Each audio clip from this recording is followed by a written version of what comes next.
I assume some people in this room who live up in the Yarmouth area were probably living there back in 1991. If you were, you probably at some point had an occasion to go into the Hancock store in the village and do business. And if that was the case, you were probably helped there by a nice young man working the counter. And then a couple years later, for those of you who live in the Windham area, you also may have had occasion to do business and did that business at the Hancock store out there with the same young man who was then the manager of that store. And you may have had the good judgment to strike up a conversation and learn that this man working the counter and then becoming manager was a Bowdoin graduate with a degree in history, and indeed, he had taught history for 2 years at Bridgeton Academy. And from all that information, you probably concluded that this young man clearly had a bright future in business or perhaps even in teaching history. And you would have been right. Because just a few years later, in 1999, Kevin Hancock became CEO and president of the Hancock Lumber and Hancock Land Companies. He's a member of, and get this, the 6th generation of Hancocks to work and manage this iconic Maine family-owned business. Hancock Lumber, with over 400 employees, operates 6 lumber yards, 2 discount outlet stores, 3 eastern white pine sawmills, kitchen design centers, and window and door showrooms. Hancock Land Company owns and manages 15,000 acres in western Maine and prides itself on sustainable forestry.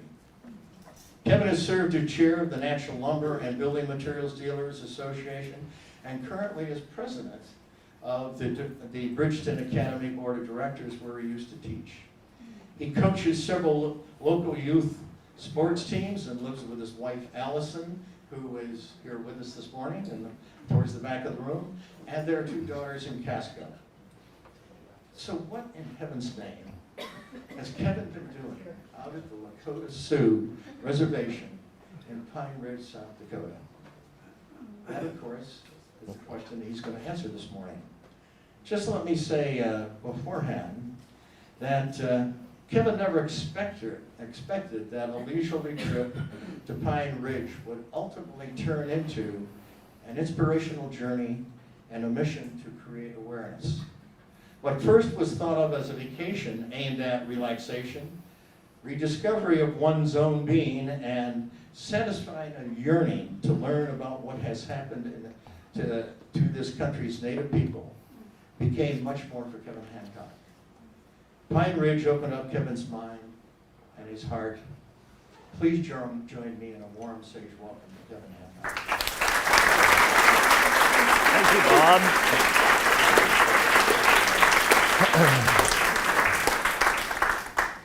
Good morning. Can you hear me okay? Yes. Everybody good? Louder. Me or the microphone? We're going to get this right because we're going to be here for a while. How's that? Better? He'll turn it up. We've hit the limit of my voice. It's now the microphone. How about this? Better? All right, there. Everybody's good? This sounds okay? Okay, good. Well, first and foremost, thank you very much for having me. I'm really excited to be here. I've been looking forward to this for a while. I'm excited to be here, and I think we're going to have fun this morning. I think that in a world of busyness, bigger, better, more, go, go, go, do, that the opportunity to sit still together and think is really powerful, is a powerful act in and of itself. So I'm excited about being here with you this morning. I'm excited about thinking, talking, and sharing together. There's a phrase I've been hearing more and more lately. I'm curious if you've heard it. And I'm not totally sure what it means. I've been thinking about what it means. But the phrase that I've been hearing is stay in your lane. Have you heard that phrase? It's a phrase I never used to hear, but suddenly I'm hearing. And I need someone who says it to tell me what it means to them. But what it means to me so far in the context within which I've heard it is stick to what you know, stick to what you're doing. Only talk about things that you've experienced or that you know about. And this is just me, but I think that's really, really bad advice. And what I want to start saying to people is get out of your lane. You know, move beyond what you know and what you think and what you've done and what's safe and what's comfortable, and go ride for a while in somebody else's lane just to be there and see what that's like and learn about new things. If I had stayed in my lane, there's no way a 6th-generation lumber dealer from Casco, Maine would have affixed himself to the Oglala Sioux tribe and the Pine Ridge Indian Reservation in the southwest corner of South Dakota. And one of the most significant things that opened up my life was getting out of my lane. And that being said, as I was invited to participate in this event, and as I learned a bit more about the institute to which you belong, I became instantly really impressed with what you're doing here, with what's become my favorite question in life: what brings you here? And that whole idea of lifelong learning and a journey that keeps going and keeps reinventing itself and never hits a point where you've arrived or you know everything you need to know or want to know or have thought about everything that you want to think about or be exposed to. So I think there are a lot of heroes in this room, all of you that are participating in this program and giving it life. And it actually reminds me, this group, of one of my favorite cultural components of the Pine Ridge Indian Reservation. One of the core values on the reservation in their community is wisdom. It's one of their 4 core values. And the Lakota believe, as I'm sure you do, that in large part wisdom comes only with age and experience. But it gets even better, and it's alive and well on the reservation today. So this is why wisdom as a core cultural component is the reason why elders, tribal elders, are highly respected in the reservation community. In fact, they come first. And it made me feel a little bit at times like that piece of our culture is backwards. Because those who have lived the longest, who have done the things, have acquired wisdom by virtue of that life and your unique experiences. And you have so much to share and so much to give back. And on the Pine Ridge Indian Reservation, they know that. So the 7th time I went to Pine Ridge, I've been there 12 times now, since the fall of 2012. And the 7th time, I took my mother. And I had become somewhat well known at Pine Ridge by then, but the second I showed up with my mother, I immediately took a back seat. All these people that I was used to hugging when I showed up, they would walk right by me first to start with my mother. But that wasn't random. That was intentional. And there was thought behind that notion. The idea was that if this youngster, Kevin, has a good heart or has brought something good to this community, where did that come from? It came from his mother. It came from his father. So that it was really fun to bring her there and to kind of see that. So I like to say there are lots of things I think in life that are fun to share. But my 3 favorite things, all of which maybe to some degree we can do today to share, are a smile. I love sharing a smile because you don't have to know the person to share a smile with a person. So I love sharing a smile. The second thing I love to share is a hug. So be careful and get ready. I do not have to know people. I don't have to know people very long before I will hug them. So you may be hugged by me today. But then the third thing I love to share, which is what brings us here together this morning, is an idea. I love to share an idea. So what I thought we'd do this morning is this. I'm going to start with a riddle. And then I'm going to tell you a bit of the story that became my book, Not for Sale, Finding Center in the Land of Crazy Horse. And I'm going to try to tell that story in a way that would be beneficial or interesting if you have read the book. I know there are a bunch of people that have, or if you have not read the book, and I know there are a bunch of people that have not. So I'm going to start with a riddle, then I'm going to tell the story, then I'm going to do a short reading from the book, then I'm going to share a short video from Pine Ridge, and then at about that time we'll take our break, and then when we come back we'll get into more of a group dialogue and we can talk together. How does that sound? Sound good? Okay, the riddle. So I'm really curious to see what happens here. I share this riddle everywhere I give a talk about the book. This riddle is in the book. It's in the introduction to the book, but it's not a riddle I wrote. It just happens to be one of my favorite riddles. And I love to ask people or invite listeners to see if you can place this riddle. And typically in a crowd, maybe 1 or 2 people can, but my guess is there may be a bigger group here who will be able to place this.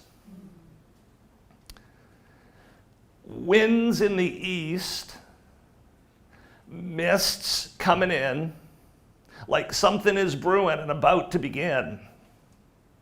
Can't put me finger on what lies in store, but I think what's to happen all happened before. Has anybody heard that riddle before? So that is Bert, the character Bert from Mary Poppins.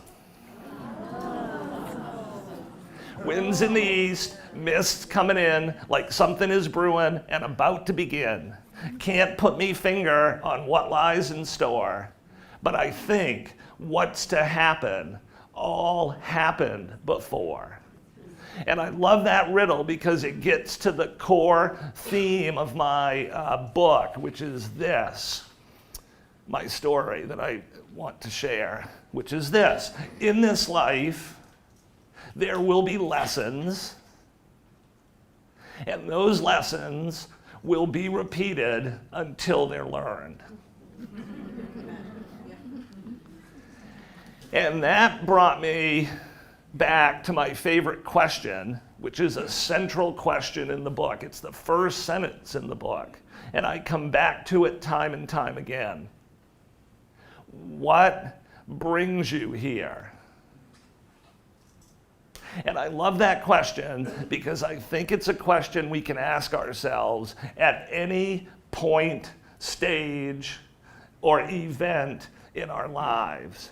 And one of the things that I learned in the course of this story that I'm about to share is how to stop, sit still, think, listen, and look inward to try to find the meaning or the purpose or the opportunity in some really strange and initially uncomfortable things that were happening to me. What's this trying to teach me? How is it trying to help me? What path is this trying to take me in? And I've since devoted a lot of my energy to trying, which is a funny thing perhaps to hear a quote-unquote leader say, I've since devoted a lot of my energy to trying to learn how to follow. because I think there's a pattern and a rhythm to our lives, to existence, to the sacred energy that lives in all things, and that one of the secrets to maximizing that rhythm is to learn to listen and to feel and to think about what's happening and to come to an understanding of what it means for you and where it's trying to take you. So with that, here's a bit of the story. So it seems like yesterday, although it's now almost a half a decade ago. It was the day before Halloween, actually, in October of 2012, and I, a lumber company guy from Casco, Maine, found myself standing alone at the Wounded Knee Massacre site on the Pine Ridge Indian Reservation in the southwest corner of South Dakota. A really beat up, well-worn car pulls up beside me. At Pine Ridge, they call it a res car. Res for reservation. And they call it a res car because it's so beat up that you could not get a permit to drive it in the state of South Dakota or Nebraska. The only place you can drive it is on the reservation. It's like an island car here in Maine, someone said to me. Same thing. So this island car pulls up at the Wounded Knee Massacre site, and a lovely elder jewelry maker rolls down her window. Right? Yeah. Kids today would be like, "What's that, Dad? How do we get out?" So an old jewelry maker rolls down her window, and with a grand smile, she says, "What brings you here?" I reciprocated her smile. I extended my hand. I leaned in towards her, and I said, "That is a great question." It was such a great question that it would take me roughly 2 more years and I think what was 5 more trips to Pine Ridge before I even felt I started to have an understanding of the answer to that question. All I knew at the time when she asked it was that I was searching something I've since come to believe is universally human, part of what brings us all here. I was searching for my voice, ironically, in a community where nobody felt heard. So meanwhile, back home in Maine, as was mentioned in the introduction, I was and am the CEO of Hancock Lumber Company. Our company began doing business in 1848. So as a former history teacher, the way I put that into historical perspective is prior to the first cannonball being fired in the Civil War, our company was in the lumber business right here in Maine and has stayed in that business, based in the same town, connected to the same family, uninterrupted ever since. But more relevant to this story, our company began doing business the same decade the Great Sioux War Chief Crazy Horse was born. And I'm part of the 6th generation of my family to be connected to the company and live here and work here. So our company, we're in 3 primary businesses. We own timberland and we grow trees. We own 12,000 acres of timberland, mostly in Cumberland County, which is a bit unique today, and then a little bit in Oxford County. And the primary species that grows on our land is the state tree, the eastern white pine. And this is a really interesting business. You may know this fact. Do you know how long it takes to grow a pine tree in Maine? It takes like 80 to 100 years. So think about this, our company's been in business since before the Civil War, and we've had 2 crops. Like, it's crazy. I have a friend on the other end of town who owns a farm stand, and she grows pumpkins and corn, and I'm so jealous when I go over there. I'm like, you mean you plant those in the spring and you harvest them in the fall? What a great idea. So we grow trees, and that's really at our core. So you couldn't be in the business of growing pine trees without taking a long view. So then the second business we're in is we manufacture. And if you go to any of our 3 mills, you'll see a big sign out front with our logo that says simply, manufacturing stays in this country. So we have a sawmill on Route 11 in Casco. We have one on Route 26 as you come into Bethel on the left, and then one just off the interstate in Pittsfield, about halfway between Waterville and Bangor. And we're one of the largest manufacturers of eastern white pine boards in the world. And the product that's grown here and made here goes everywhere, all over America, North America, and the world.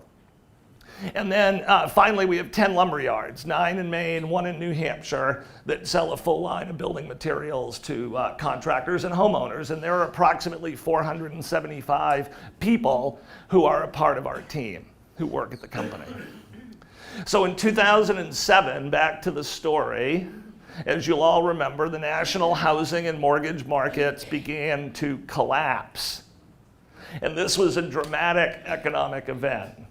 So in the 3 years that followed, housing starts in Southern Maine, in our area, fell by 66% in 36 months. And our sales fell by 50% without actually really losing a customer, if you will. So we were working with all the same builders before as we were after. The market was just that much smaller. And the pace with which the market collapsed made it almost impossible to figure out how to keep up. It was survival mode in our industry, and for a lot of companies in our industry and others. So in 2010, at the peak of that survival mode experience, I began to have trouble speaking. So when I would go to talk, all the muscles in my throat would start to spasm and squeeze and contract, and my voice would get very, very broken and choppy and weak and strained and hard to hear.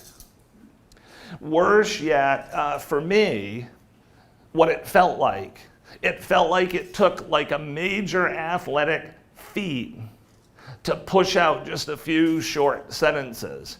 And talking was suddenly leaving me dizzy, sore, out of breath, and not wanting to say very much.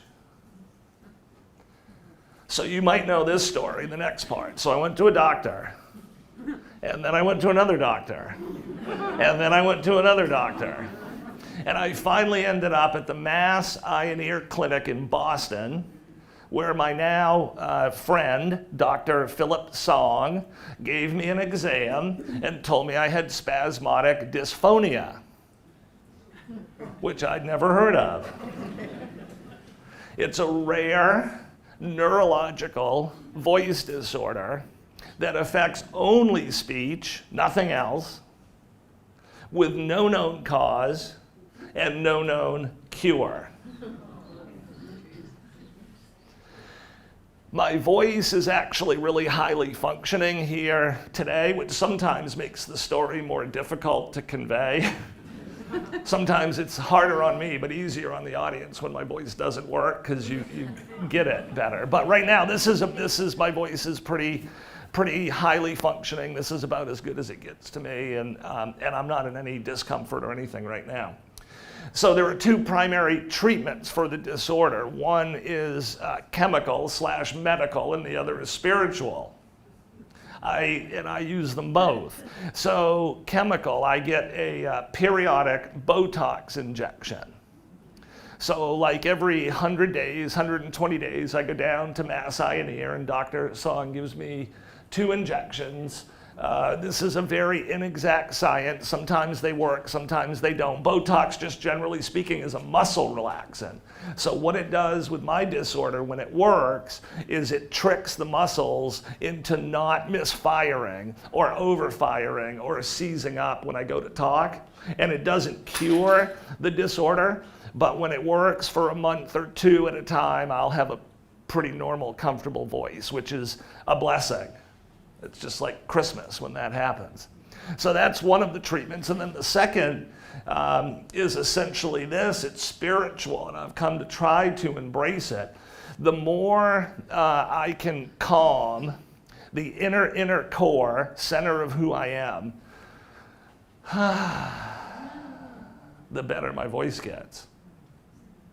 So I use both of those tools. But anyway, back to the story. There I was in 2010, undiagnosed, trying to figure out how I would help lead a 6th-generation lumber company through the collapse of the housing market with no idea or strategy with respect to what I was going to do about my voice, and it really scared me and made me nervous, and I thought it might well cost me my job because, and this is one of the fun learnings of the story, where I'm going to go next, I thought it might cost me my job because what on earth good could a CEO be who can't talk all the time?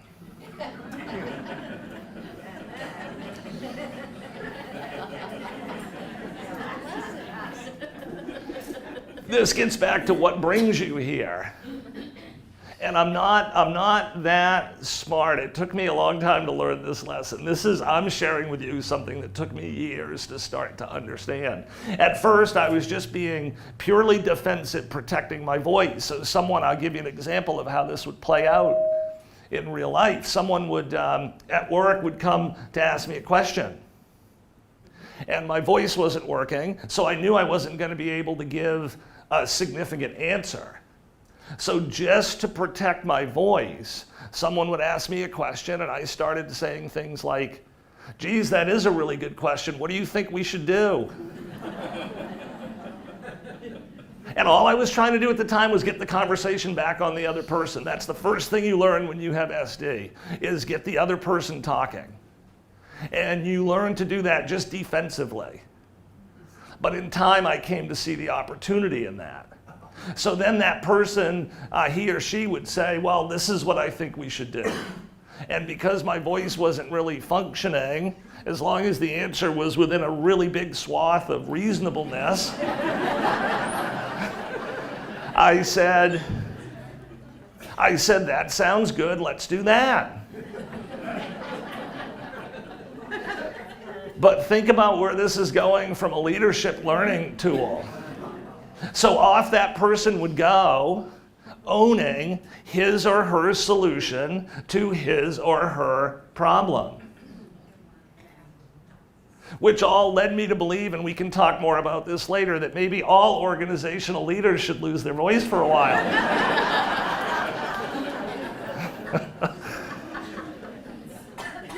So anyway, let's take this story to Pine Ridge. So now it's 2012. The economy's stabilized. It's not good, but it's stable. And I can see for the first time in about a half a decade that our company, my tribe that I belong to, is going to be okay. And I have this growing feeling that coming from the rugged individualism of Maine, I fought but couldn't resist. I had this growing feeling that I needed to focus on myself a bit more. That it was time to regain my balance, if you will, or as I came to think of it, search for my voice. And I had no real strategy for how that would happen. It was just a feeling, one of those deep feelings that would kind of bubble up a little bit once in a while. So that summer, this is August of 2012, my wife Allison and I were at the airport here in Portland, going somewhere, and I picked up a copy of National Geographic. And the Pine Ridge Indian Reservation was on the cover. It was a picture of the yellow framed magazine, and within it was a picture of a young Sioux boy riding a pony bareback over a rolling plain. And the title read something like, "In the Spirit of Crazy Horse, the Rebirth of a Sioux Nation." And so I read that article, and I can't quite explain this anyway other than I'm about to. It was as if, because I haven't experienced this before or since, but I read that article, and it was as if every character ever connected to that story came out of that yellow magazine and gave me just this great big hug. And I think I finished the article before the plane had even left. And I leaned over to Allison, and I kind of pointed to the cover, and I said, "I'm going to go there." That was the total plan that went into this. I want to see what modern day life is like for the people who live there. Now, what happened next? Allison and I still dispute a little bit, and we go back and forth on this. This is my version, so I'm sure it's not right, but my version of what happened next, Allison had her own magazine going. You know, we're both reading and relaxing, and I had said, I'm going to the Pine Ridge Indian Reservation. You know, that's kind of a pretty big statement. And without looking up from her magazine, she kind of pats me on the knee and says, that's good, hon, you should do that. Like I told her I was going to just go to the back of the plane for peanuts and I'd be right back. But anyway, we got back from wherever it was we were going, and I started sending emails to Pine Ridge, because at the time, because my voice doesn't hurt when I email, and the phone is a big problem for me. Because normally that's something I always would have done, you know, voice to voice. But I finally made a contact, a first friend at Pine Ridge who agreed to host me. She's now a dear friend, a star of the book. Her name's Emma Pinky Clifford. She runs a little convenience store in the middle of the reservation, and then she's the executive director of the Oglala Sioux Tribe Partnership for Housing. And at the time I was first going to Pine Ridge, this was really raw for me. And I knew on one level I was going for myself, but I still couldn't get comfortable with that. So I had to have reasons, like formal business reasons, to justify why I would do anything still.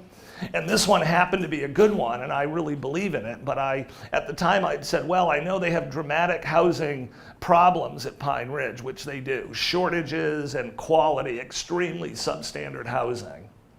So I said, well, I'll go look at their housing needs and perhaps we can help, which we did, and I'm glad we did, and I'm really proud of that. But the point I'm trying to share is what I learned over time is the primary reason I was going there, which was a tough thing to say out loud at first, was I was going there to serve myself. I was going there to try to regain some strength. Has anybody here ever been to the Pine Ridge Indian Reservation by chance? Lovely. 1, 2, 3, right. So the Pine Ridge Indian Reservation is located in the southwest corner of South Dakota, right below the Black Hills and the Badlands, and it sits right on top of the Nebraska Panhandle. And it's a really big, very remote place. It's 2.2 million acres in size, which is like, I think over half, would cover almost half of the entire state of Massachusetts in an extremely remote spot. And it's home to the Oglala Sioux tribe. And they are the direct descendants of some of the most famous war chiefs and medicine men in American history. Names like Red Cloud, Crazy Horse, Black Elk, and others. And I've heard people who live there describe their tribe or community's journey through modern American history as being from first to worst. So before the quote unquote winning of the West, before the railroad and all of that, before the gold, the Lakota, who are the westernmost band of the Sioux Nation of Indians, were one of the most powerful, self-sufficient communities on the northern plains. They took care of themselves, they were self-sufficient, they were prosperous, they were strong, and they traveled where they pleased, following the seasons and the buffalo. But today, 125 years later, statistically, it is the poorest place in America. So we had a national economic crisis in 2010 when unemployment reached 10%. On the Pine Ridge Indian Reservation today, it's somewhere between 60 and 80%. The median income on the reservation, I believe, the statistics vary, but is probably a little bit less than $10,000 median income. Lowest life expectancies in the Western Hemisphere are today in Haiti, Second is Pine Ridge, South Dakota. Men on average live into their late 40s, and women on average live into their early 50s. And for some reason, even though I loved history, I studied history at Bowdoin, I taught history at Bridgeton Academy, for some reason that really made me think, I had to stand still in person on the Pine Ridge Indian Reservation before I realized that what I learned in kindergarten wasn't actually true. That Columbus did not discover a new world. People already lived here. And it really made me stop and think how something so obvious could have escaped me for all of those years. And that got me thinking a lot about dogma and the dogma of tribes. And we'll talk more about that perhaps a bit later. But then in addition, the more time I spent there, so I would go there for 5 or 6 days at a time, spend time there, come home for 4, 5, 6 months, go back for 5 or 6 days at a time. That had become my routine. And the more time I spent there, I started to believe that I could see in the extreme example that was their story, a universal human story wanting to unfold that in the weirdest way connected to my own story. At least for me it did. And that story I felt I could see was this. It had to do with a culture before and a culture after. So before the coming of the Wasichu, which is the Lakota term for the white people or the white people's nation. And before the discovery of gold in the Black Hills, which, get this, the Lakota phrase for gold, they call it the yellow metal that made the white people crazy. So before the discovery of the gold, before the making and breaking of treaties, and before the creation of the reservation or the res, when the Lakota were free and strong and traveled where they pleased and took care of themselves, if you looked at how their society was structured, almost all the power and responsibility in their society went to the individual. It was an individual-centered society. And the center, the corporate governing center, call it what you want, the headquarters, the capital, the main office, the man, call it what you want. The center was really, really small, hard even to find. The great father in Washington, the president, would send negotiators out onto the plains to make treaties with the tribes. And the negotiators would show up and say, "Take me to your leader." And nobody really knew what that meant in the modern English sense of the word, that power was dispersed. And everybody was expected to be powerful. And everybody was expected to lead. And everyone was expected to know their own truth. But after the conquest, Little Bighorn, the Battle of Little Bighorn was right in the middle of this. After the conquest, after the colonization, after, and I do not use this word lightly, I struggled hard with this, after the genocide. So I learned the story, and I went home. I'll never forget this moment. I was sitting at my desk in Casco, my laptop, and I Googled the word genocide. And I looked up the United Nations Declaration on the conditions or criteria of genocide, of which there were like 8. And every single one of them was a direct hit. Check the box. Yes, that's what happened here. And that made me numb for a minute, because until that moment in my life, genocide to me was always something that had happened somewhere else. And the idea that it actually could or had occurred at times here really struck me and made me stop and think. So the Lakota have 7 sacred rites, as they tell the story, that were brought to them long ago, before even the coming of the horses. The horses came with the Spanish. There were no horses in the Americas before the Spanish arrived. interestingly enough, because the horse became a modern day icon of the Indian. And I will just say too, you hear me use the word Indian. When I started traveling to Pine Ridge and when I wrote my book, I made a simple decision that seemed logical to me. I'm going to use the phrases they use. So I've not ever once heard the term Native American there. They don't use that term. They call themselves Lakota, they call themselves Sioux, and they call themselves Indian, and they refer to where they live as Indian country. So I use the word Indian because they use the word, they use the word Indian. So 7 sacred rites that were brought to them long ago by the white buffalo calf woman, and one of those rites you probably would have heard of. It was the Vision Quest rite. And in the Vision Quest rite, young men at the time, primarily coming of age, or adults at a transformational moment in their lives, would leave the tribe and journey out into the wilderness and sequester themselves alone. You would sit on a hill for 2 or 3 days without a blanket, without food, without water, for the purpose of seeking a vision. The Lakota phrase is hanble chi'a, which translated, I love this, means to cry for a vision. And the idea was really interesting to me. First, you had to leave your tribe to do this. You were going to come back, but you had to leave to do this.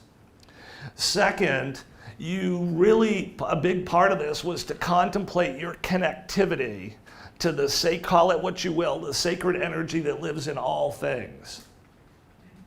And to see that you too were sacred, that you too were special, that you too were powerful.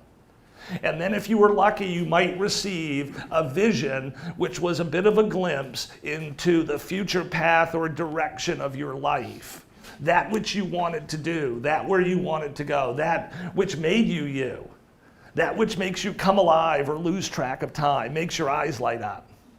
And this didn't happen for everyone. You had to be ready. And those that weren't ready, as the Lakota tell the story, which is often, were chased off the hill by the spirits. But for those that were ready, you might receive a vision. And then you came back to your community and you stood before the circle and you shared what you learned about yourself, and then you were expected to live your life in accordance with your own personal truth. And that idea was super powerful to me. That indigenous wisdom was super powerful to me. It reminded me actually of that iconic phrase from Rudyard Kipling's The Jungle Book. The strength of the pack is the wolf. And a community built on the idea that if every individual was serving themselves, then the tribe would be strong. And later we'll talk about how I ended up pulling that back into my own world and thinking about modern day leadership anywhere, but in my case at a company, Hancock Lumber. So anyway, just to close this story, so then it was time to go home, if you will. It was time for what the great American mythologist Joseph Campbell called the return. And to think about how I might integrate what I had learned.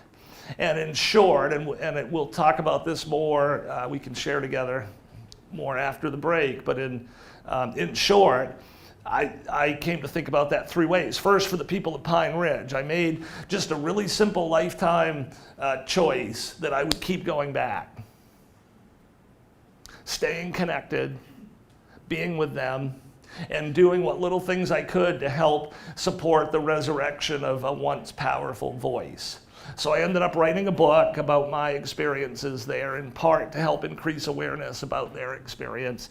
I started a small nonprofit called The Seventh Power. We've built homes there, but mostly I just go back and hang out there and spend time with the people I know there. At Hancock Lumber, second integration, the opportunity seemed really cool to me. In theory. What if we could create an organization where everybody led? What if we could create an organization where every voice in the organization felt important, trusted, respected, valued, heard, and empowered? Wouldn't that be cool? And wouldn't that probably be effective? And wouldn't an organization in which everybody led have a higher social purpose, if you will, of moving society forward than a more traditional model where just a few people held all the cards. So we've gone about now for about a half a decade in trying to create systems designed to push power out from the center. Trying to get the leaders, as weird as this sounds, to do less. So counterintuitive. So that everyone else can do more. And we've built a bunch of systems around that. Third-party confidential surveys to make the voice of the employees stronger, focus groups, huddles, systems designed to push power out, push power out. And it may well be a coincidence because the economy is really good right now, but after working at that for 3 or 4 years consistently and deliberately, we one by one started putting up records in our little record book. And we were doing the best we'd ever done. And most importantly, to us, we've now 4 times been selected as the best place to work in Maine, which is a really, really difficult thing to do. To put it in perspective, in a state full of trees, we're the only lumber company on that list. And we kind of feel like we're crashing the best place to work party. That a lumber company could actually be an awesome place to work. You know, we love that. And then the last integration, which I couldn't forget because it's the one that set everything in motion, was I made a commitment that I would try as best I could to keep finding a good piece of quality time to serve myself and to keep listening for my own voice. Because in the weirdest of ways, what I started to conclude was that the more I tuned into serving myself, again, counterintuitive, the more valuable I was actually becoming for others. This was just my perception. You'd have to ask others because they might have experienced it totally differently. But this is how I perceived it. That the more I served myself, the more valuable I was actually becoming. And that done right, being selfish, following your voice, is selfless. And that we are all here on this planet on that same simple journey where we come from a tribe, but we're all just trying to do the best we can to seek, find, understand, connect with, live, and share our own true voice. So that's what the book's about.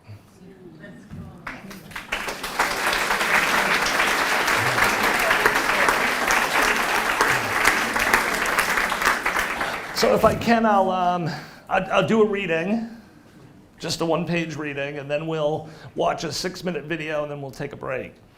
So I only do one reading. I always pick the same one. So when I go to the Pine Ridge Indian Reservation, I stay at the Singing Horse Trading Post. There are no hotels. There is one motel, but there are no hotels on the Pine Ridge Indian Reservation.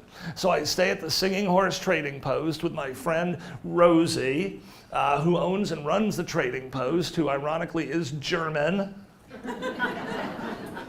Just north of Manderson, where legend has it Crazy Horse was buried. And we're having dinner upstairs at the trading post. And this is the first night I'm with a Dakota elder. She's actually from the Standing Rock Reservation. But at the time, she was living, her name's Catherine Grayday. At the time, she was living in one half of a small trailer out behind the Singing Horse Trading Post. And she has since become one of my dearest, most treasured friends in life. We text each other all the time, and I never go there without seeing her. And I never talk about Pine Ridge without talking about her. But this is the first time we've met. So it's after dinner. And Catherine's talking. Catherine continues speaking, and in doing so, she references the phrase internalized oppression. What do you mean by internalized oppression, Catherine, I ask? It's just about being worn down, she said, generation after generation. The cavalry, the missionaries, the government, the boarding schools. You wake up one day and it's all been internalized. When you've been oppressed over generations and generations, it finally takes hold. The oppression takes hold within you. Once it takes hold within you, it's perpetuated from within. We perpetuate the oppression on ourselves. That's how deeply it's been ingrained. A silence comes over the table. We're all waiting for Catherine to speak again, and after some time, she does. There's a lot of jealousy here, Catherine says, referring to the reservation. Lots of infighting, lots of distrust, lots of conversations about who's more pure-blooded. I think people waste lots of energy on meaningless questions such as this. If we're all related, why does it matter who's more pure-blooded? More time passes before Catherine speaks again. Change comes from within, Catherine continues.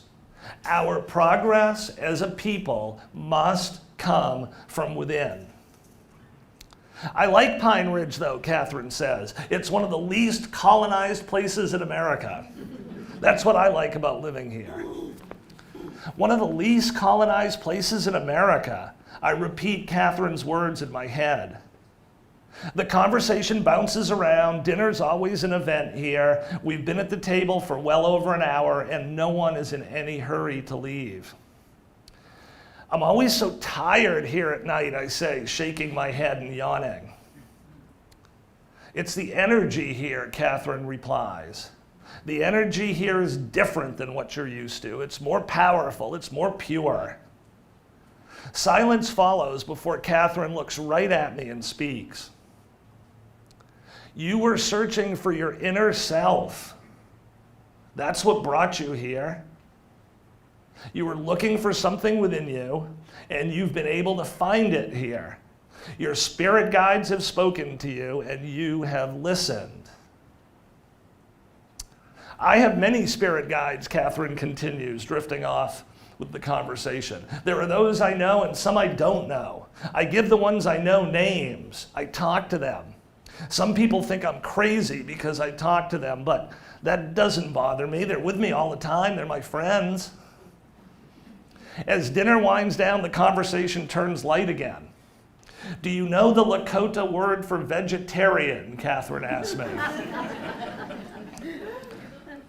No, Catherine, I reply. What's the Lakota word for vegetarian? Lousy hunter, she answers and starts laughing.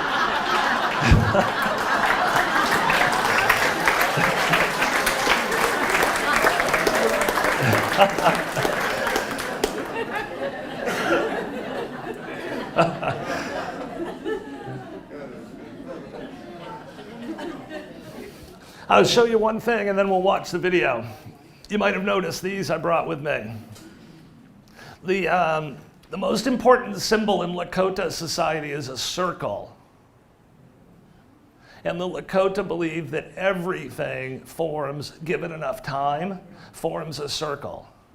A day, a season, a year, a lifetime, that everything forms a circle. And things begin where they end and they end where they start. So symbolic. So when I first started traveling to Pine Ridge and was working with Pinky Clifford and the Housing Authority, we donated all the materials to build a house on the reservation. We helped them design a house, our draftsperson in Bridgeton, Maine. This gets back to this idea of everybody stay in your lane and why I think that's so silly. A drafting person in Bridgeton, Maine was working with the Pine Ridge Housing Authority to design a house that they wanted to build, and then we figured out what the materials would be to go in it, and we assembled all those materials. Some of our vendors helped and donated things. We donated the rest. We loaded it all into a tractor trailer, shipped it all the way out to South Dakota. I flew out there to meet it and unload it, which is a really funny story in the book. You'll have to check out if you get the book or read it someday. But anyway, eventually a house was built.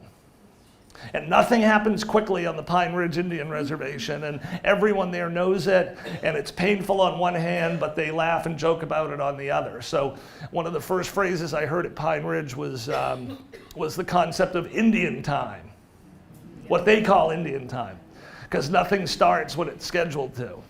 And the definition at Pine Ridge of Indian time, I love the simplicity of this, I guess, is when everybody shows up, it's time. So eventually the house got built and someone moved in, and then they had a ceremony, and I went to the ceremony, and this local artist, Yellow Horse, gave me these 2 carvings. So we put long pieces of lumber in the trailer that went out. Most of that went into the building. Some scraps of wood were created.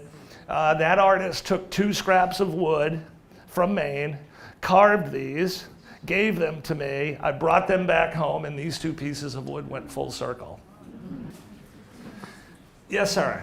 Did you ever see the Sundance at the Pine Ridge Reservation, where they have the pole set up like a maypole, and the warriors are pinned to the pole with thongs?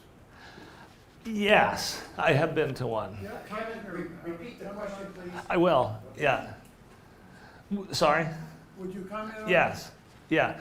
So the question was, have I ever seen or been to a Sioux or Lakota Sundance? And the answer is yes. I've been to one, which is kind of a big deal there because they're one of many things I love about their community is their values are important to them, and their values are not to be commercialized, that they really are not comfortable with that, and that's a bit of a blessing for them and a challenge for them on the other side. But the Sundance ceremony, which is one of the more sacred, long-standing, traditional Sioux ceremonies, has had a bit of a revival on the reservation. So for about 100 years, from say, a little less than, but say from 1890 to 1970, the Sundance was illegal. So one of the, you've all heard this phrase one way or another, but the original goal of the reservation was a tool of segregation to separate the Indians from the expanding, what was primarily then white America. And then the second goal of the reservations for almost 100 years was to figure out how to remake the Indians as white people. And this was an open and stated objective. It wasn't the secret objective, it was the open objective. And I didn't really realize that until I spent time there, but I've since thought a lot about what would that feel like? You know, what would that feel like for the dominant culture to invest tremendous energy and resources for the express purpose of remaking you? What does that feel like over generations? But anyway, back to the question. So one of the ways they went about doing that was essentially making all of the traditional ceremonies on the reservation illegal. And it wasn't until the 60s, thank God for the 60s, right? Or heaven forbid, or both. But it wasn't until the 60s that a big movement of more self-determination, more self-governance, pushing more power back towards the tribes. And quickly what followed is a reemergence of traditional ceremonies. So today, the Sundance is a big one. It coincides with June 21st, the changing of the seasons, and it's typically a 3 or 4 day event in which those who are dancing, and you have to dance with a purpose. There's someone you're remembering or sending energy to, or something powerful you're praying for, that they literally, there's a Sundance pole, which is a giant tree in the middle, and then the dancers affix themselves to the pole by piercing their skin, and they dance for 4 days, and And you see rites like this, I've since come to realize, in lots of indigenous cultures. And they dance to the brink of almost exhaustion and sacrifice and giving, and it's an act of purification or seeking messages or sending love and energy to others. And they typically do them back off the road, and there'll typically be a sign out front that'll say something like, depending on how subtle it is, it'll either say like, keep out, or it'll say, you know, essentially not a tourist event. But I have been to one, and it's pretty dramatic to watch. Yes, ma'am. Well, speaking of purification rituals, I went to before a wedding, a purification sweat lodge that was quite grueling. It was very difficult. Yeah. But my questions were kind of personal. I hope you don't mind, and I'll use the word Indian since you do. Yeah. You mentioned how long your family has been in business. Do you know if you go all the way back to Indian blood, your family?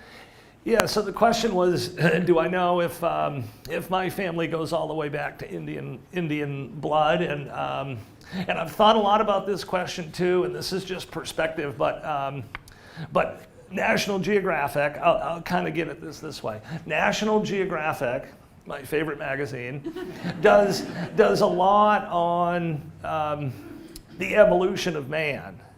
And conventional thinking is essentially around 200,000 years ago, man was primarily confined to Africa.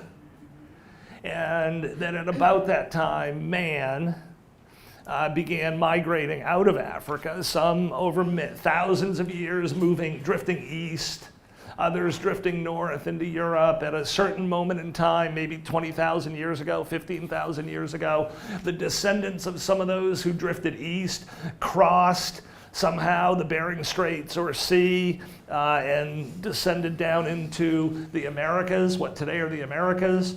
And then, of course, in 1492, the descendants of some of those who had drifted north got on boats, traveling west, and ended up in the Americas.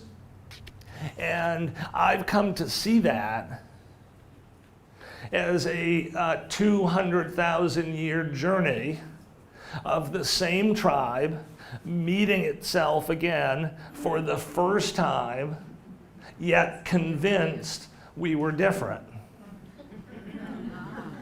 That's how I've come to think about that. So in that context, I've come to think about, the Lakota have a phrase I love. I won't say it exactly right, but it's essentially mita kue oyasin.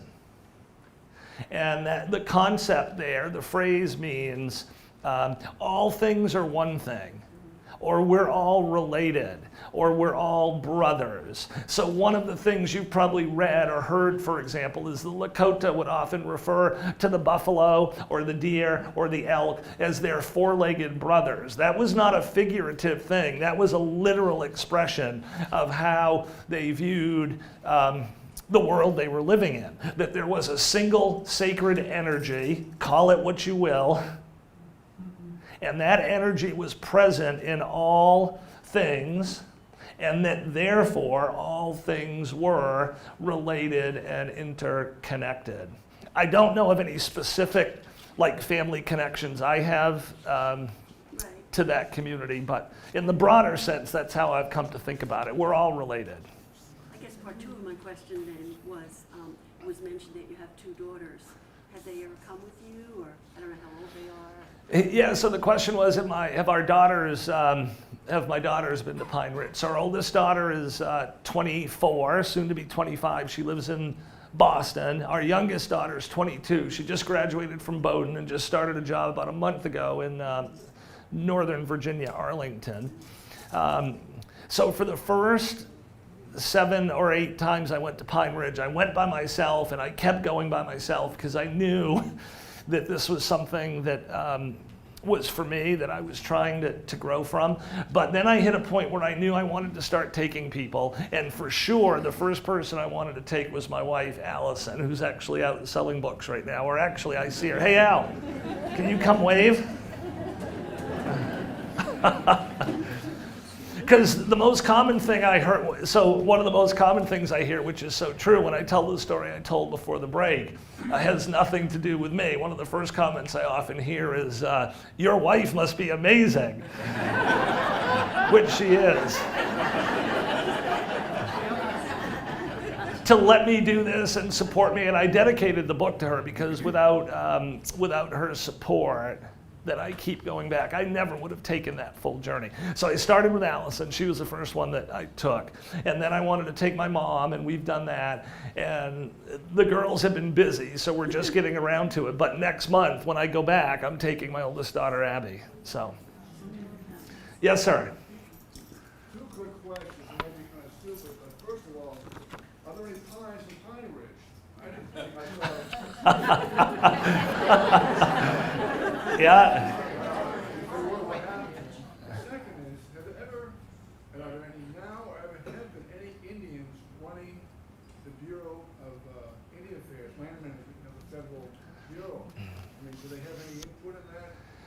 Federal bureaucracy or what? Two great questions. So the first question is, are there any pine trees at Pine Ridge? And then the second question was the Bureau of Indian Affairs, and are there, to what extent are there Native Americans or Indians who work at or help lead or run the Bureau of Indian Affairs? Yeah. Mostly mismanaged for that concern. Right. So the two great questions. So the first one, it's such a beautiful area out there. So there are places where you can see 50 miles in all directions and not see a single tree. But in the higher elevations, and Pine Ridge is mixed, so in the higher elevations, you start to get into some ponderosa pine timber, and Pine Ridge does have, in the higher elevations, some areas of timber. So it's mixed. There are some areas that are just grasslands, and some that are, you wouldn't call them thick forests, but like broken open timber with grasslands. So then the other question, the Bureau of Indian Affairs. So this was really, learning this side of the story was really, really difficult. So after the tribes were defeated and the reservations were created, they were essentially run from Washington, D.C. Through local appointed Indian agents, white Indian agents who were stationed at the reservation. And the idea, the original word was agency, because it was where the rations would be allocated. So the buffalo had all been, killed, essentially, brought to the very brink of extinction. And these tribes had not traditionally been farmers, nor was all of this farm country. So rations had to be supplied. So cattle, for example, was brought to them. But when you read the accounts of how this would work, and it led to so much of the frustration and distrust and uprising and things that are still trying to be sorted out in the present day, it was a very corrupt, inefficient, self-centered system. So the best beef would get pulled off the rations and sent to white markets in Chicago or Denver, and then the poorest beef would end up eventually late in short supply at places like Pine Ridge. But to get your rations, whether it was food or clothing, you had to come to the agency headquarters, and this was one of the ways of keeping the Indians where the government wanted them to be kept. The basic deal, I call it the original deal, reservation deal, was you have to come here, you have to stay here, that's what you do, and then we're gonna bring you everything else. And right from the beginning, there was a tremendous amount of idleness and waiting and looking for government to deliver, on promises. And those patterns have perpetuated themselves to the present day. But to the leadership, I don't really know. That's a good question. I mean, initially it was the War Department, and then the reservations were handed over to the Department of the Interior, of which the Bureau of Indian Affairs agency was created. I do know, generally speaking, in the last 30, 40 years, more and more power has been shifted to the reservation communities. What you see at Pine Ridge is the Tribal Council office is really the headquarters of the reservation, and right beside it is the Bureau of Indian Affairs. And the two work very closely together. And the majority of what ends up going there economically comes through those government arms. It's a government-centric economic system. So the government owns, the tribe owns most of the housing. So if you need a home, it's a very different economic culture. If you need a home, generally speaking, you go to the tribal office and you get on the list and you wait. Or if you have a home and it needs to be fixed, you go to the tribal office and you get on the list and you wait. And there's a tremendous amount of waiting and inefficiency. And when you look at the modern systems, it looks inefficient in local Lakota hands, but I think it's really important to understand the patterns of how corrupt and inefficient it was for 100 years before. And those patterns have not yet found a way to release themselves. Yes, sir. Has there been much interaction or identification between different reservations having gone through the same process over the last 200 years between the Sioux, say, and the Navajo? Yeah, so the question was about interaction between the tribes, and again, we're getting, with all of these really good questions, we're getting to questions that I would not say I'm an expert on these things, so it's just my perspective from having spent time there at this one reservation, watching, listening, and learning. But yeah, I do think there's quite a bit of connectivity between the tribes. There are a bunch of national organizations that bring them together. And Pine Ridge is still considered to be a bit of an extreme story. There are other tribes in other parts of the country that have really made a more significant economic move, or creating more economic activity, more independence for themselves locally. The whole pipeline protest subject that has played itself out in the last couple of years was also really interesting too. You probably followed that. And I did, of course. This was up at the Standing Rock Reservation on the South Dakota, North Dakota border, where Sitting Bull was from, and where Catherine Grayday was from.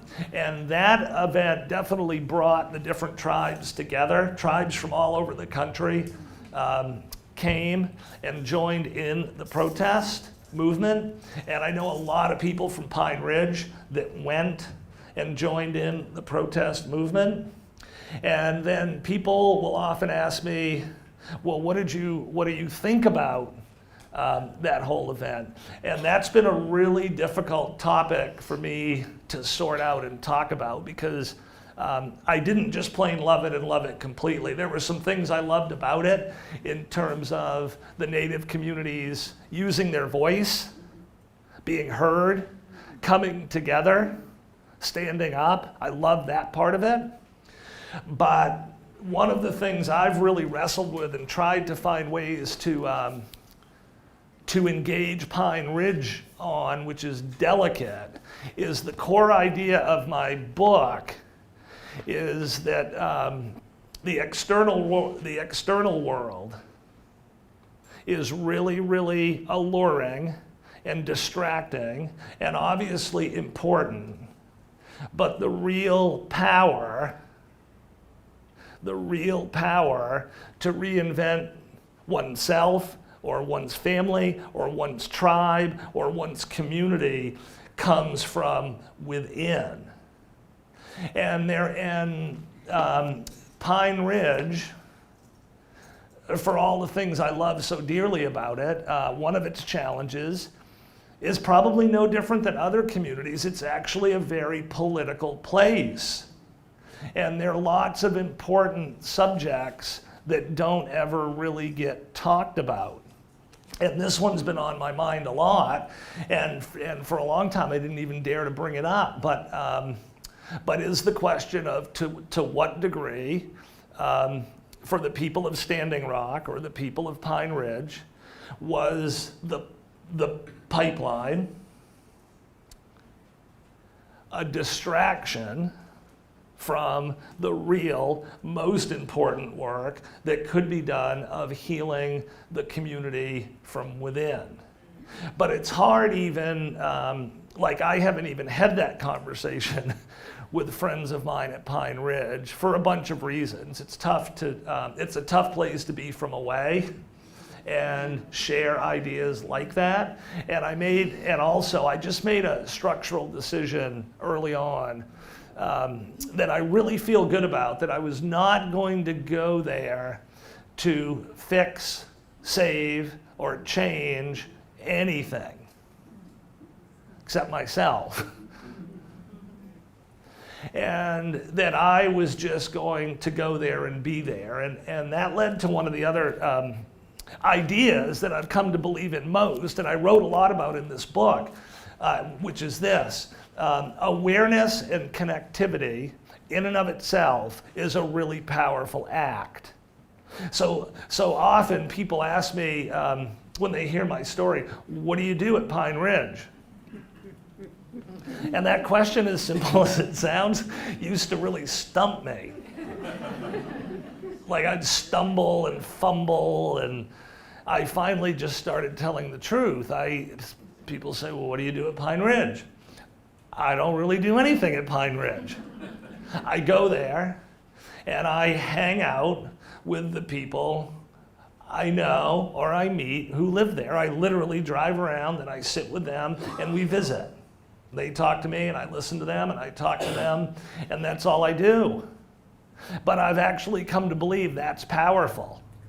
You know, awareness, I see you. I know you're here. I know what happened. I know this story. And connectivity, that in and of itself I think is powerful. Again, the act of listening. And the other thing I've ended up saying a lot there, which I touched on before the break, is that I look for opportunities to tell people that I actually go there. The primary reason I go there is because of what the community there, their community, gives to me.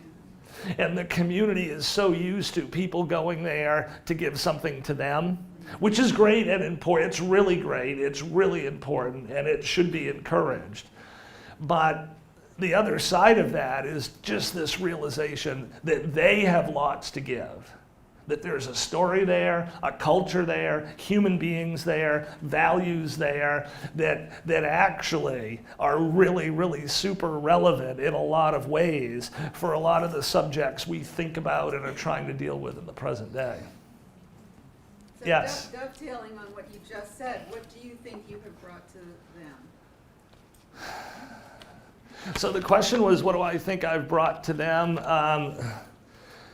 You know, I think in the big picture, in some ways, not very much. I mean, it's small. It's one person who goes 2 or 3 times a year, who knows 50 or 60 people there well. But I think through the book and these talks, to me, it gets back to awareness and connectivity, and I think that in and of itself is powerful. And then the other thing I have heard people tell me when they get into my story or listen to it is how I've used what I believe was a traditional, long-standing Lakota idea embodied in the Vision Quest, that your power lives within you. And that those from away can this is a really interesting dichotomy. Those from away can knock it down, can drive it back, can pull some of it out of you and your community for a while, but they can't restore it. There's no, I looked a lot in this book at the subject of overreaching. And the idea that often throughout history, those who have the most power go too far. They take too much. And that's not an American thing, or it's just a human thing. That story shows up time and time again. And so then you get to the idea that essentially is restitution or making financial good. And obviously there's a component of that that is valuable and is important and can make big changes. But it can't take you the whole way, that ultimately it's about reconnecting with the power that lives within you. And realizing once again that you too are sacred, that you too are strong, and that you're valuable. And that's where, to me, that's where the breaking free for a community like Pine Ridge will occur. Someone told me once there are like 2,000 government agencies and NGOs, nonprofits, that send resources to Pine Ridge for about 40,000 people that live there. And all of those programs and all of those nonprofits do really important work. But my point is that's still not enough. If that was enough, something already would have tipped. And it's about, I'm actually working on a second book, and it deals with the subject of essentially reconnecting with and releasing the chief that lives within us all, and finding that power that's within us. Yes, sir? What's the root cause of the high unemployment on the reservation? That's a great question. What's the root cause of the high unemployment on the reservation? I think some of it is cycles just perpetuate themselves. So this was a community that was set up to have resources delivered centrally by the government. And that was how it was structured. And that was how the reservation was administered. And in the last 50 years or so, there's been some effort to unwind that, but the reservation's got such a complex economic structure that connects to paternalism and how much of it is enough versus how much of it is too much. So, for example, most of the land on the reservation is owned either by an individual that lives there or the tribe, but underneath that land, the title is also held in trust by the federal government. And so just as one, and I'm not even passing judgment on this, because the community's philosophy of land and ownership of land has traditionally been very different than a Western philosophy. But if you look at economic opportunity in this country, a lot of it comes from the ability over time to own a home, to build a home, to have property, to have that property gain value, to be able to borrow against that property or to sell that property, to do something different. And none of that is possible on the reservation, really. No, there are no conventional lenders in America that will do a traditional mortgage on the reservation because the title of the land is so messed up, as an example. Yes, ma'am? Just a follow-up question on the economy. I know that Winona LaDuke with the Anishinaabe in Minnesota is working really hard to get local food grown on the reservation, to get energy independence on the reservation, and I'm just wondering if you're seeing any of that in Pine Ridge. Yeah, so the question was about local food and energy independence and those type of economic activities on the reservation, and other reservations doing some of this. So there's definitely a big movement towards local food, because interestingly enough, again, in this land of once abundance in terms of the northern plains, I think, are rivaled only by the traditional Mongol steppe of Asia as the most fertile soils in the world, the most abundant fertile soils in the world. And yet on the Pine Ridge Reservation,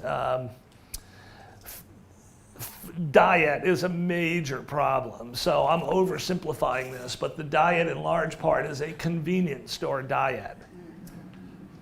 And there's not a lot of natural foods there. So there is a big movement towards growing foods locally, not so much towards energy, because again, there's a lot of thinking and reconciliation going on within the community about how traditional values marry up with necessity, modern day economic necessity. So the whole idea of mining or damming is definitely not something at Pine Ridge that the tribe believes in. There's no wind power there right now either. I don't know how the thinking will evolve on that. But your question reminds me something I did want to talk about, the title, Not for Sale, ties to the question you asked. So my editor begged me not to use this title. But I was so principled about wanting to speak with my own voice that I stuck with it. And I do suffer the consequences of this title from time to time. So, because people will look at it and say, oh, I can't buy it. Or they'll say to me, oh, Kevin, that's so nice of you, your book is free. And then I feel bad and small when I say, no, it's $20. But I want to, I'd like to tell you why I stuck with the title. So in the 1930s, the Sioux tribes filed a lawsuit against the federal government, saying that the federal government in the 1870s had violated their constitutional Fifth Amendment rights by taking their land without just compensation. And as you can imagine, in the 1930s, they'd file a case and they were dismissed or thrown out of court, or they lost and they lost, but they kept going. And in 1980, a half a century after they started, they found themselves before the highest court in the land in a very famous case, simply known as the United States versus the Sioux Nation of Indians. And the Supreme Court ruled in favor of the Sioux. And said, to a degree, and said that at the time the government violated your Fifth Amendment rights by taking without compensation. So the court then went back to the 1870s and calculated the value of the land. Now we're talking about, at the time, Sioux tribal land was a massive territory. This was everything west of the Missouri River until basically you got to Yellowstone National Park. So this was like almost all of South Dakota, almost all of North Dakota, most of Nebraska, a big chunk of Wyoming, all of Montana. And the government went back to the 1870s and calculated the value of that, like 5 states, as being worth $100 million. And then, which I mean, I don't know. And then compounded the interest to the present day and awarded the Sioux whatever it was, 130 or 40 million dollars. 1980. Case closed. The Sioux have won. The Sioux came back to the podium and said, no, your honors, I'm sorry, you don't understand. Our land's not for sale. And this is, and I share this story because it ties to the economic, and it's so lovable and challenging at the same time. This ties to a lot of the economic challenges. So there's a really big, delicate balance at Pine Ridge between their history and making right and their values and what they believe in versus economic activity. So, not for sale, the tribes didn't take the money and have not taken the money. It's now, whatever it is, so decades later. And that money is sitting in trust. It now has a value of over $1 billion. And these tribes that are the poorest communities in America won't take it. They won't take the money. because they're not for sale. So that's the first meaning of the title. And then the second meaning of the title really tied to myself, and it was this whole idea that I wanted to define myself more broadly than just being the CEO of our family business, which I love that job, I love that responsibility, I love the company, but I came to learn through these trips that that wasn't the totality of who I was, that wasn't me. And I came to believe that part of why I lost my voice is I had confused myself with my role. And I learned that the two were different, and being CEO of the company is a role I play, but that's not who I am, and that therefore I too was not for sale. That's where the title came from.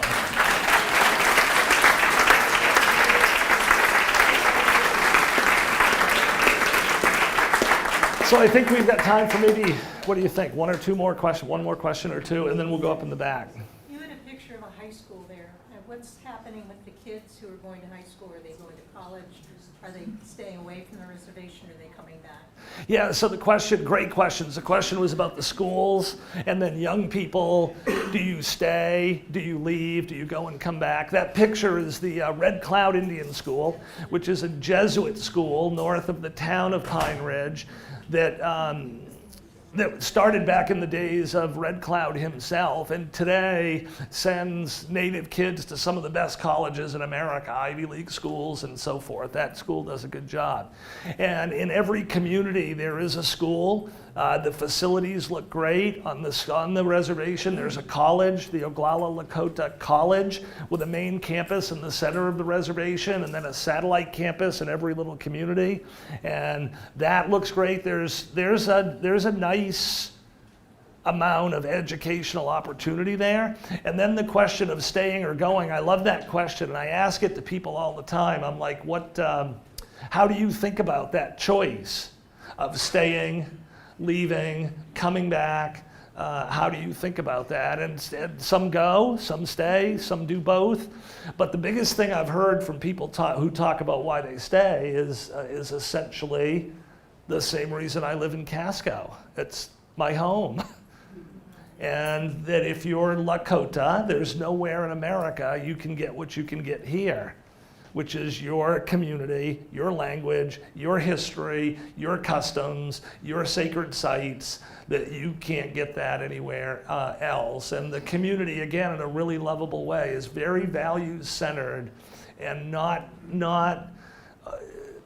so much economically centered, which has its trade-offs. But for example, when people get to know you there and embrace you, when people will hug you there, a typical thing you'll hear them say is, I can see you have a good heart. And it's a place where, which I love, where as a general rule, the community's more interested in your heart than your head, and your soul than your resume. And that's a really endearing thing about Pine Ridge. Well, one more question up back. So you arrived right after Russell Means died. And did you talk at all with any of the people from the AIM, and did you learn anything from them? For sure. So that question was about Russell Means, one of the original leaders, activists of the American Indian movement, AIM, who had passed away not too long ago, about the time I started going there. So yeah, it's still, history is young there. Like, I know lots of people. You probably remember the standoff with federal marshals at Wounded Knee in the 1970s, and what a significant event that was. I know lots of people there who remember that well, who remember sneaking in and out. You're one of them, it sounds like. The trial of them was held in Iowa City, Iowa, where I went to school. And my family knows the Means and the Banks. Gotcha. Actually, a bunch of people from, I was born in Brookings, on the eastern side. Gotcha. So my story is about Rosebud and the eastern side of South Dakota. I can tell it's a great story. It's a great story too. I actually know Russell Means' brother, and anyway, that whole thinking about that period is still mixed. You know, there are a lot of things that people think were really good about that. The most common thing people will say about that period that they value is the American Indian movement made it okay to be Indian again. And that, you know, and then there's a darker or more edgy side of it too that's a bit difficult. So just in closing, I wanted to just say that it's been an honor for me to be here. I think, again, this whole idea of lifetime learning and the tribe that you have here and what you're doing, I think it's really, really cool and valuable. And from the minute I was invited, I was like, oh, I'm so excited to be able to come be with you. And it's, I've loved it. So thank you so much for having me.